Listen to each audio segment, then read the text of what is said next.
आकाशवाणी केंद्र भोपाल से प्रस्तुत हैं प्रादेशिक समाचार। पहले मुख्य समाचार। सरकार अफगानिस्तान में फंसे भारतीय नागरिकों की सुरक्षा, स्वदेश वापसी के लिए प्रतिबद्ध। काबुल से 168 लोगों को भारत लाया गया। अफगानिस्तान से निकालने की कोशिश में काबुल अंतर्राष्ट्रीय हवाई अड्डे के निकट कम से कम 7 लोगों की मौत। सूचना प्रसारण मंत्री आज़ादी का अमृत महोत्सव के अंतर्गत कल से 29 अगस्त तक विशेष सप्ताह के आयोजन का शुभारंभ करेंगे। राष्ट्रपति, उपराष्ट्रपति और प्रधानमंत्री सहित कई नेताओं ने उत्तर प्रदेश के पूर्व मुख्यमंत्री कल्याण सिंह के निधन पर शोक व्यक्त किया। इस महीने की 24 तारीख से शुरू होने वाले टोक्यो पैरालिम्पिक के भारत के 54 खिलाड़ी 9 खेलों में भाग लेंगे। अब समाचार विस्तार से।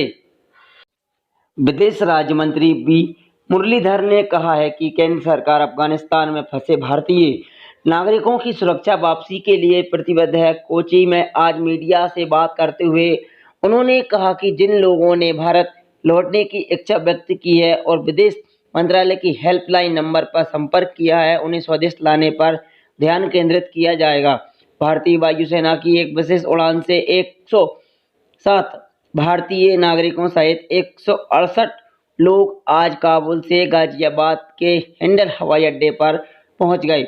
इससे पहले अफगानिस्तान के काबुल से प्रस्तुत सुरक्षित दोहा ले जाए गए 135 भारतीयों को कल रात भारत वापस लाया गया।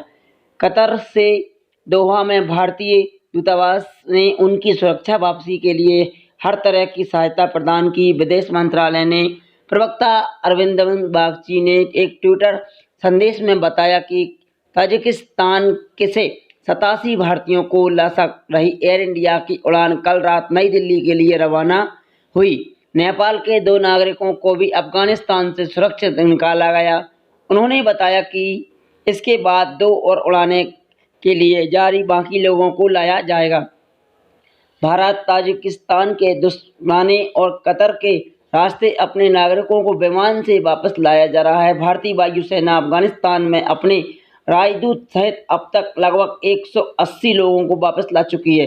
विदेश मंत्रालय ने अफगानिस्तान में रह रहे भारतीय नागरिकों की अपील की है कि सहायता की आवश्यकता होने पर भी विशेष अफगानिस्तान प्रकोष्ठ से तत्काल संपर्क करें। अफगानिस्तान से भारतीय नागरिकों की वापसी और अन्य सहायता के लिए तालमेल बिठाने के प्रकोष्ठ की स्थापना की गई है। अफगानिस्तान की राजधानी काबुल में हामिद करज़ाई अंतर्राष्ट्रीय हवाई अड्डे के निकट कम से कम 7 लोग के मारे जाने की खबर है। ये लोग देश छोड़कर भागने का प्रयास कर रहे थे। ब्रिटेन के रक्षा मंत्रालय ने कहा कि जर्मनी हकीकत बहुत चुनौतीपूर्ण बनी हुई है, लेकिन हालात को सुरक्षित बनाने के लिए हर संभव प्रयास किए जा रहे हैं। हवाई अड्डे पर यह घटनाक्रम अफगानिस्तान में अमेरिकी राजदूतावास की कल अपने नागरिकों को काबुल हवाई अड्डे से नहीं ले जाने की सलाह जारी करने के बाद हुआ है। फिलहाल हामिद करज़ाई अंतर्राष्ट्रीय हवाई अड्डे पर अमेरिका के 4,500 और तकरीबन 900 ब्रिटिश सैनिक मौजूद हैं। इस बीच यूरोपीय संघ के विदेश नीति प्रमुख जैसन बारे में कहा है कि इस महीने के अंत तक 60,000 लोगों को अफगानिस्तान से निकालना संभव नहीं है। एक अन्य घटनाक्रम में तालिबान के शीर्ष नेता दोहा से काबुल पहुंचे गए हैं। सूचना और प्रसारण मंत्रालय आज़ादी के अमृत महोत्सव के हिस्से के रूप में कल से 29 अगस्त तक एक विशेष सप्ताह का आयोजन करेगा।